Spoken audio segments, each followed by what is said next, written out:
গ্রীষ্মের প্রচণ্ড দাবদাহে যখন প্রকৃতি বিপর্যস্ত, ঠিক সেই মুহূর্তে কুড়িগ্রামের ফুলবাড়িতে কবি সৈয়দ শামসুল হক কালচার ক্লাবের উদ্যোগে দেশে প্রথমবারের মতো চালু করেছে বৃক্ষ ভাতা কর্মসূচি।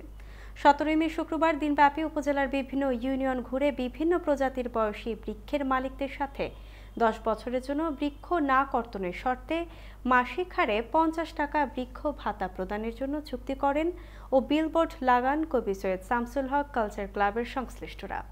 বৃক্ষ মালিক আব্দুল লতিফ ওবায়দুল হক আবেদ আলী জানান, নিজের লাগানো বৃক্ষের ভাতা পাওয়ার জন্য 10 বছরে চুক্তিবদ্ধ হয়ে তাদের ভীষণ ভালো লাগছে। পরিবেশ রক্ষায় এ ধরনের উদ্যোগ নিয়ে সৈয়দ শামসুল হক কালচার ক্লাবকে তারা ধন্যবাদ জানান।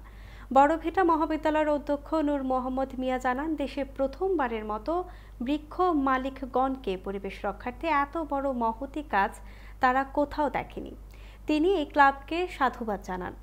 শুধু বৃক্ষরোপণ করে এই প্রকৃতি পরিবেশ সংরক্ষণ সম্ভব নয় বলে বয়সী বৃক্ষ কর্তন বন্ধ করতে ও বৃক্ষপ্রেমীদের উৎসাহী করতে ভাতা চালু করা হয়েছে বলে জানিয়েছেন সৈয়দ শামসুল হক কালচার ক্লাবের সাধারণ সম্পাদক জাহাঙ্গীর আলম। তিনি আরও জানান, ফুলবাড়ী উপজেলা থেকে বৃক্ষ ভাতা কার্যক্রম চালু করা হয়েছে।